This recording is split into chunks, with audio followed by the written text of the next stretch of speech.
I have been studying design and marketing for the past 5 years. I took a big risk and switched from computer science engineering to learn design on my own. Competed at some of the most amazing hackathons in the world, including Hack MIT, Hack Harvard, and Microsoft Imagine Cup. And after all of this, I eventually joined Swiggy as a UX design intern and eventually joined a startup as their first UX designer. And even after shifting so many domains, I ended up pursuing content creation as a part-time hustle on Instagram and YouTube. If I had to restart my career in 2024, here are 7 hard-hitting lessons I wish I knew. I'm gonna share all pros and cons with full transparency, so you can plan your creative career in the best way possible. So without wasting any further time, let's get started.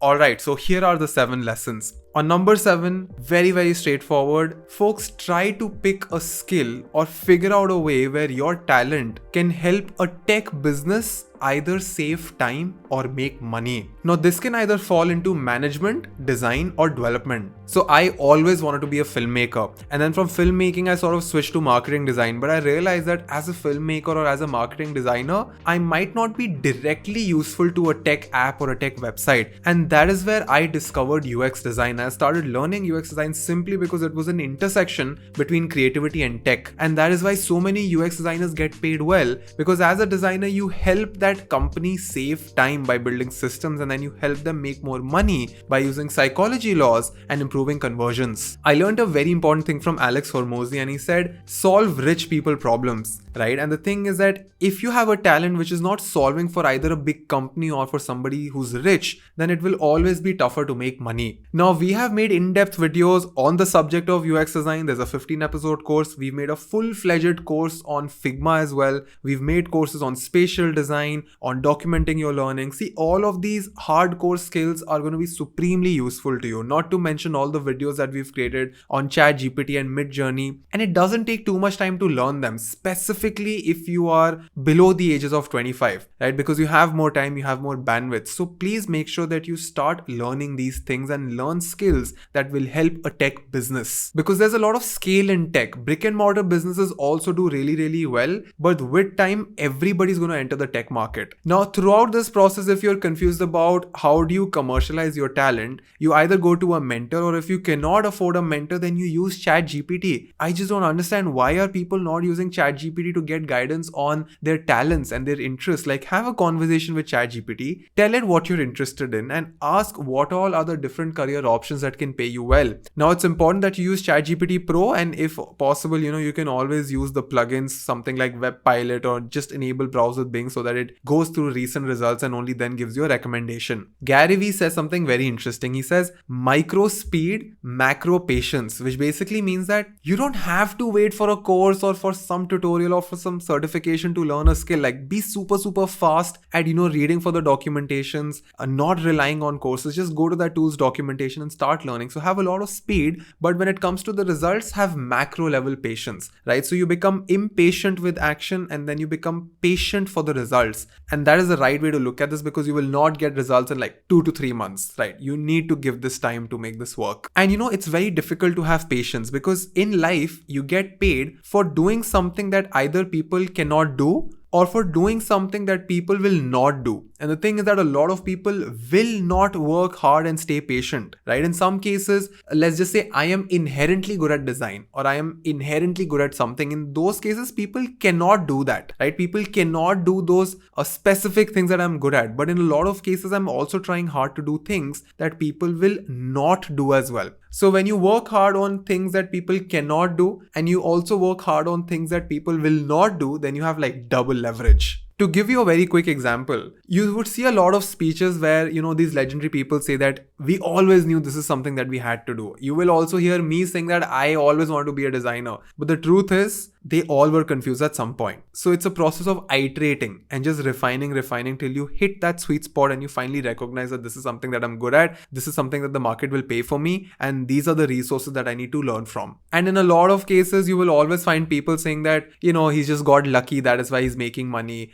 or he's just very smooth, or he just looks good, that is why he makes a lot of money, or this is an inborn talent. For some people they say this is luck, and for some people they say it is talent. So I found a very interesting tweet, and it said, luck is an idea humans invented to explain the success of people that they don't like. Talent is an idea humans invented to explain the success of the people that they like. So when you see somebody doing extraordinary things, and if you don't hate that person, you'd probably say that this person's a natural. But the truth is that person also invested a lot of time in refining their talents. Skill number 6. Communication and soft skills take the maximum time to develop, but they pay the maximum dividends. See, there's an art to speaking clearly, there's an art to speaking things that are to the point. And there are very, very common mistakes that I see people repeating again and again. And I used to repeat them as well, and I feel like I need to call them out. Firstly, people just take too much time to come to the point. Second, they don't practice their communication in front of the mirror. Third, they don't have enough faith in their own abilities. They don't have enough confidence. So when they're talking to somebody, it's a lot of ums and ahs. So you can always sense that there's not enough clarity in their thought. A lot of people don't practice writing clearly, and that sort of shows when they're trying to speak. A lot of people ask favors in their first meeting. They don't understand that to build real valuable relationships, you first meet a person, then in the second conversation, you sort of set the agenda. Maybe in the third meeting, you discuss something. So, people today's age, they expect that everything works like social media. Like you just want to get something quickly from the opposite person. The truth is that all important people in this world recognize that it's a long-term game. And a lot of soft skills play a role in this, because some people are just very, very impatient. But if you really know how to treat people well, how to behave well, how to be patient, how to look at the long-term game, smarter people, more successful people will recognize that in you, and they will make you a part of their plans when they have an interesting opportunity coming up. In fact, I had made this very, very detailed live stream like a very long time back. Very few people have seen that video, but it's very, very valuable. It's on how to network at parties, and I would strongly recommend you to watch that video. I have shared some very, very core level, practical, no BS tips in that one single live stream. And there are some tips that you can really use in your day-to-day relationships as well. For example, if you're trying to give feedback, try to not sound angry or don't shout at somebody. And this is something that I struggle with, because when I'm getting feedback, I just get too emotional. But now I'm learning how to sort of give feedback in the right way. So there's a sandwich technique for it. You say something good about it, then you give the feedback, and then you end with something good about it as well. So I'll tell you a very concrete example for this, right? When I was in college, I never cared about communication and soft skills in general. And I had this opportunity of going for Hack MIT, Hack Harvard, Microsoft Imagine Cup, all of these international competitions that showed me how the global competition looks like. So, when there's a stage where people have come from different countries, the level of competition is really, really high, and everybody is like the best of the best. I saw that these people were not only good at their hardcore tech skills, but they were so immaculate in their speech, their persuasion, their enunciation, the way they carry themselves, right? And that really inspired me, and that is when a switch happened in my brain. Like if I were to show you my pictures from my college days versus today, you'll be like, it is the same person, but you can see a significant change in the way I speak, in the way I carry myself, in the way I style myself. And I personally feel that it has really helped me a lot. And even as a leader, right, when you build a team, all of these communication skills will help you bring people together to achieve a specific goal. So I found a very, very interesting quote to convey this as to how do you motivate somebody to do something. It said that if you want to build a ship, don't drum up the people to gather wood and divide the work and give orders. Instead, teach them how to yearn for the vast and endless seas. So the thing is that if you just tell people that this is the kind of hard work that you'd have to do, and this is what I want you to do, they will not do it. But if you know the art of telling a story, if you know the art of making them imagine a great outcome, you're sorted as a leader. And even as a friend, even in interpersonal relationships, this skill will really, really help you. There are 3 resources that I would recommend to improve this part of your personality. On number 1 would be Charisma on Command's YouTube channel. Number 2 is a video that we created on how to speak English more confidently. There's one more video that was on how to glow up as a person, how to fix your life and glow up as a person. Shared a lot of tips with full transparency. And at the very end, this is a paid resource, but it is from a friend that I really, really trust, and I have learned a lot from him and his communication skills. And that is the Communication Masterclass by Ganesh Prasad from Think School. Really, really concrete stuff. On number 5, very straightforward, but just thought I will say this out for students who are watching my videos for the first time, that when things get tough, when life gets tough, only your savings, your mental health and your energy levels will help you sustain. Friends will not come, family will not come, nobody else can help you and take you out of the rut. The thing is that we only consume positive content when we are in a bad time. The truth is that in my life, if I've ever benefited from content, it has always been because I consume a lot of positive content when things are going very well. And those good days train me for the bad days. So there are specific videos that you should absolutely check out, specific channels that you should check out. Number 1, it's a book, not a channel, but it's called Think and Grow Rich by Napoleon Hill, Strangest Secret by Earl Nightingale. Then you can always check out Sandeep Maheshwari's YouTube channel. I am a big fan of Sandeep Maheshwari. I had a huge, a grateful moment in life when I featured on his show as well.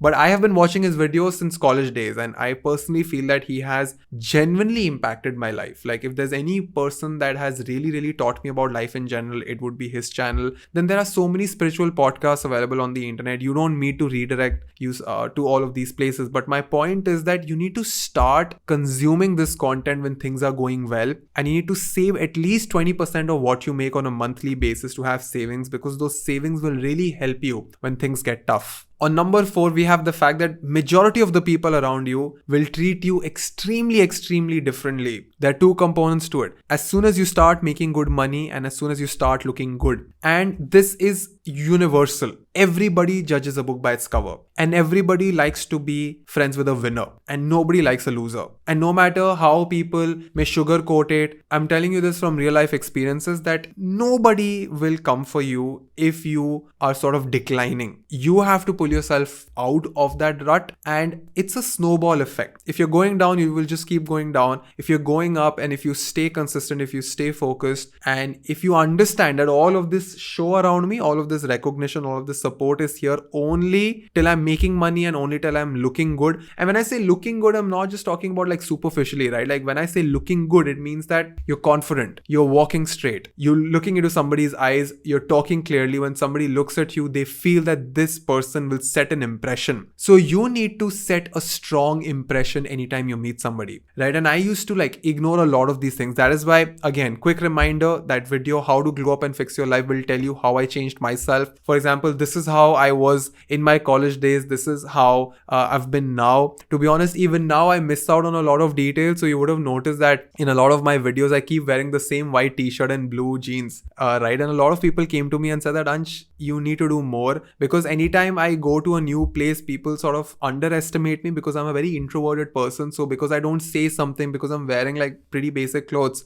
they feel like I don't know much. So I recently had an opportunity to speak at an international event. Just for this international event, for the very first time in my life, I thought that let's invest in clothing, in like a proper suit and everything. And you won't believe, I went into the store. This is how I looked when I entered the store. Okay, this is the same person. And this is how I looked after getting a new set of clothes. And I was looking at myself in my mirror and I was like, I feel differently about myself. Like this is not just about somebody else looking at me and saying that, oh, Ansh looks so different, but I also feel like I can do this. And now I get it. Like now I really get it why people sort of focus so much on style. Now I'm not saying that style and clothing has to be the primary aspect of your personality, but once you start making money, you need to understand how style works in general. And of course, we've covered this in detail in How to Glow Up and Fix Your Life wala video. On number 3, please, I'm telling you, none of your friends know the value of this at the age of 21 or 22, but do not ignore your diet, your nutrition, and weekly reading. I won't say daily reading because even I don't read on a daily basis, but at least weekly reading is very important. I'm telling you, I'm feeling the differences now. Till the age of 23, I could have had all kinds of burgers and pizzas and cokes and everything, and it wouldn't touch me at all. I'm 25 now and I can see the difference. Like for example, I started getting a lot of deficiencies, right? So you would hear me talking about all the good stuff. I barely share all the struggles that I face, right? So there was a point where I started getting pains in my stomach and I got my test done and the doctor told me that your diet is really bad. And I had to agree to him because my diet was very bad. So 2-3 months ago, I started, having better food. I started having a lot of homemade vegetable food. cooked vegetables, better fruits, having more water. And there's like a certain set of habits, right? Like I'm going to give you like 7-8 habits. If you follow those 7-8 habits, your overall lifestyle, your overall nutrition, your overall habit system will change. Okay, so here is the list. On number 1, have 2 glasses of water as soon as you wake up. Your body has fasted, you need hydration. A lot of people drink way less water than they're supposed to. On number 2, make sure you're eating enough fruits and vegetables, and try to have cooked vegetables as well. In fruit, you can always try something before lunch and in the evening. Just ask yourself, when your day is ending, did I have enough fruits or vegetables today? Did I have enough dry fruits, or did I have my flax seeds or chia seeds? Any of those things. On number 3, sugar is way more bad than you'd think, and you are consuming way more sugar than you would have noticed. I know that a lot of us are now aware of our screen time. We know that we are consuming 8 hours of content on social media, but there's no direct tracker, no cheap tracker to direct how much sugar we intake unless you have one of those patches. Did you know that most of the food that you eat, like all the rice and roti, all of these things actually get converted into like sugars at the very end, right? So I used to crave with a lot of sugar cravings, and it used to, affect my overall health and my acne and all of these things. And then I realized that I used to eat dessert instantly after having food. Now I give myself a gap of 10 to 15 minutes so that I let my food become glucose. And once it happens, once it changes into glucose, then I'm able to sort of control my cravings. So it has really benefited me when I started seeing the fact that everything else that I had in my meal is also going to get converted into sugar. So I don't have to add more sugar on top of this. On number 4, eat 80% of your hunger. I think this is a pretty common tip, but I would still share it here. On number 5, it is okay to sort of cheat once in a while. Don't punish yourself. You have to feel happy in your life, because stress and overall, negative talk is way more harmful than any other bad habits out there. Number 6, sleep in the afternoon if you feel tired. I just don't get it. Why do people don't sleep in the afternoon? Like, I treat my entire day into 2 days. I sleep at 4 p.m. and I wake up at 6 p.m. and I feel like it's a fresh new day altogether. So please try to see if you can do that to sort of recalibrate your energy. And on number 7, invest in a good pillow and mattress. People keep asking me, what should I invest on? I ask them, do you have a good comfortable pillow? Do you have a good comfortable mattress? And do you change your pillow covers often? Because if you don't change them often, you'll probably have some acne issues. I had them. I'm just sharing out these tips because they're just, coming in my mind, and you never know what might help you out. And on number 8, please make sure you're having enough protein, you're getting enough vitamin D, sunlight, and you're eating foods that are rich in zinc and magnesium, because with the current lifestyle and with the current junk food that we have going on, there's a huge probability that these components are missing in your diet. On number 2, folks, please understand that even as a designer or a video editor or as a professional, you don't have to reinvent the wheel and come up with like crazy new things. I learned this from Alex Hormozi. He said, better is better than new. I'll say that again. Better is better than new. Instead of trying to impress people with doing something amazingly new and innovative and just offering new things every day, you pick things that people are doing on an average level and just do them really well. And in most cases, something better is actually faster. The only thing that beats free is fast, right? And this is very interesting. Again, I learned this from Alex Hormozi, and I'll give you some very interesting examples. Uber beats walking. Walking is free, but Uber just gets you there faster. Spotify beats slow downloaded music, because you can get downloaded music free, but it's just so annoying. So you would often just pay a little bit of amount just so that you can access music faster. Disprin beats meditation. Supplements beat the gym. I don't take supplements, but I'm just giving you an indication of how the market works. So if you're doing existing things in a better way, you will eventually get attention. And that is what we were planning to do on our brand as well. So if you come to my YouTube channel, we mostly teach the basics. I'm not teaching you something which is way out of the world or something that hasn't been discussed before. My aim was to create videos that are well edited, well produced, and I teach you the same things but in a better way. And that has really helped me get more opportunities, because I was teaching something which was very fundamental in a way better way, and I always used to fine tune the smaller details, right? Whether it's the lighting, whether it's the camera quality, the sound design, all of these small things really matter. To be honest, anytime I see a very successful person or a person who's way above me in like the social status thing, I always notice that they recognize the small details and they've come to a point where they are habitual to really, really premium experiences. And premium experiences and good experiences are all about the little details. Like these people are very particular about these small things. And I shared this very interesting example that if you ever want to judge how good a club or a restaurant or a hotel is, don't judge them by their lobbies. Don't judge them by their open areas or their porch. See how well they maintain their washrooms. So if you want to judge how good a nightclub or a restaurant is, don't just judge on the exterior. Go to their washrooms and see how well they've maintained them, because the staff has very little incentive to work really hard for maintaining the washrooms, because the owners usually don't go that deep, right? Or the customers don't really visit the washroom very often. So they know that, a lot of people will not even use the washroom. So why do we need to spend the time? But the thing is, if you want to be in the top 10%, you will focus on how the washrooms are being maintained. And now when I say the word washroom, I am just trying to make you understand that you focus on the things that most people will not focus on. And that is where you will impress the top 1%. And at the very end, the number one skill that I wanted to share, the number one lesson that I personally feel helped me and a lot of my peers make more money and grow faster, was simply knowing how to learn things fast and knowing how to execute on top of them. Because if you know how to learn fast and if you know how to apply that knowledge, you will always have a very strong edge. Now, in my experience, the habit of reading from the right sources, reading from sources that are clearly written, has always helped me rather than watching, videos or, getting certifications or watching courses. And there are top 3 reasons for this. Number 1, the smartest minds in the world are not sitting making videos, they're actually writing. So they write on documentations, they write books. If you refer to those, you will always have better sources to learn from. Number 2, most YouTube videos are sort of optimized to increase clicks. And they're very glamorized. So they pick topics that are very glamorous. But in reality, the real substance is not very glamorous. Results take a lot of hard work.